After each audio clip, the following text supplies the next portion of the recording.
So good noon guys. Galing ako sa doktor ko. Nag-take ako ng to the echo with Doppler. So yung last na to the echo ko nung kundi August, July ng 2024.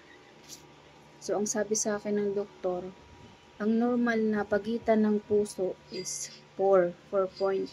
Tapos yung last na to the echo ko 2.2. Tapos ngayon, 2025, nagpa-to-the echo ako ulit with Doppler. Kasi, nung nakaraan, nagkaroon ako ng spasm na nangingiwi yung bibig ko. Actually, meron pa rin siya ngayon, pero hindi na siya ganun kalala dati. Kasi talagang maabot talaga sa dito kapag gumaganon ako. Ngayon, ganyan na lang siya ka-mild. Tapos, nagpa-to-the echo ako ngayon kasi nagpunta ako sa neuro. Nire-recommend lang ng neuro na magpa-MRI ako. Ang mahal-mahal, 26,000. Hindi ko kaya, kaya nagpa-to-the echo na lang ako. So, yung nagpa-to-the echo ako ngayon, ang lumabas sa to-the echo ko is mas malala siya. Kasi nung nakaraan, 2.2, ngayon 1.6 na lang ako. So, ang nagkasaad dito, sa referral na hiningi ako kay Doc, ang nakasabi dito, stage B is progressive MA 1.6. She suffered a recent heart attack as a valvular heart disease.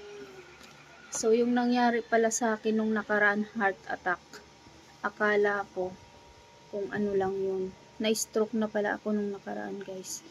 Yung mga ganun palang sintomas, stroke pala yun. Kasi nagkaroon ng blood clots. Yung pinaliwanag sa akin ni Doc, ang puso daw natin ganyan, di ba? So, yung isa, sarado na siya. So, yung isa, nakabuka pa siya, pero nakaganon na. Imbis na paganon, para maganda, paganon na rin. So, pasara na rin siya. Kaya nagkaroon ng blood clots. Kaya ako na mild stroke. Yung para akong nanginginig, nalilito, na para akong, ang pakiramdam ko nun para akong lutang, na mild stroke na pala ako, nang hindi ko pa alam. Tapos, ang nagalit sa akin yung doktor ko, bakit daw sa neuro ako nagpa-admit, hindi sa kanya. Wala daw alam ang neuro sa sakit ko. Kaya, yung nangyari, naghula-hula na lang yung neuro kung ano yung sakit ko, niresetahan na lang ako ng kung ano-ano for 1 week. Nagagalit nga si Doc kasi nakita naman nila yung binigay ko naman sa kanila yung medical record ko, pero hindi nila ko ni-refer kay doktora. Sa sa puso, sa doktor ko. Yung pala nagkaroon na ako ng heart stroke. So nakakalungkot no. Yung malaman mo na isa na lang yung gumagana, yung isa wala na, tapos yung isa pasara pa. Yung parang nakakaubos ng, alam mo yun, yung pag inisip mo siya talaga nakaka-stress. Pero ganun pa man, may awa ang Diyos. Malay natin, diba? Bigyan pa niya ako ng habang buhay. Kaya ngayon, meron na binigay sa akin referral si Doc.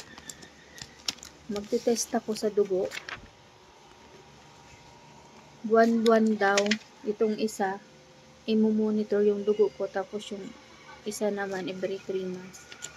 Kasi, kailangan niya malaman yung ano ng dugo ko. Kasi, biresitahan niya ako. I mean, bibigyan niya ako ng gamot na parang pampalabnaw ng dugo para gumanda yung daloy. Kaya palaging dapat i-monitor yung yung dugo ko.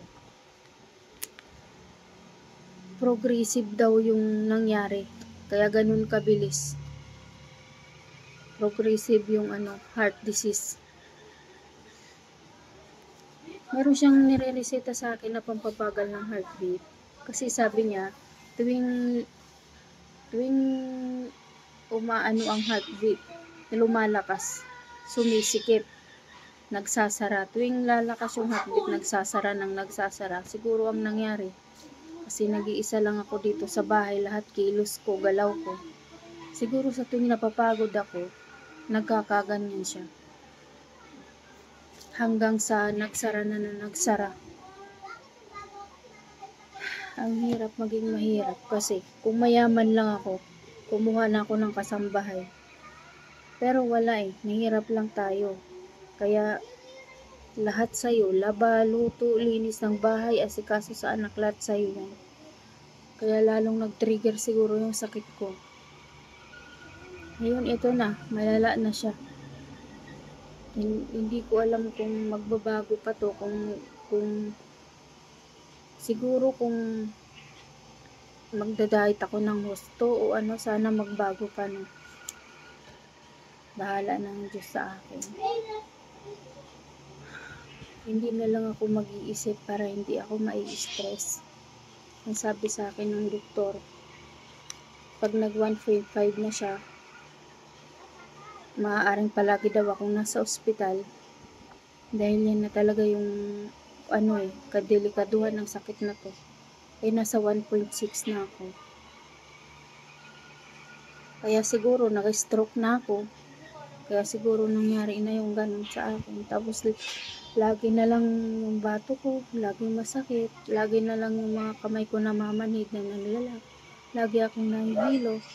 Siguro kung mayaman nga ako, lagi akong nasa ospital. Pero dahil mahirap lang naman ako, wala akong pera.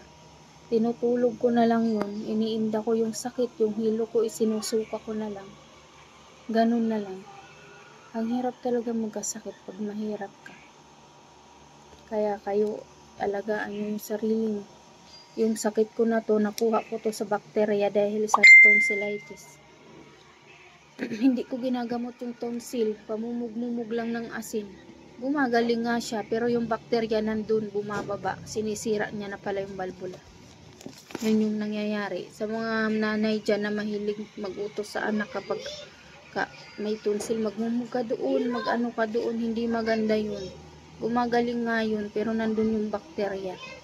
Dapat ginagamot talaga siya ng antibiotics. So, yun lang po. I-share ko ngayon. So, yun. Nang nangyari na stroke na pala ako, nag-mild stroke ako nang nakaraan. Pero hindi pa siya masyadong magaling pag ginaganon ko. Ayan pa rin siya, 'di ba?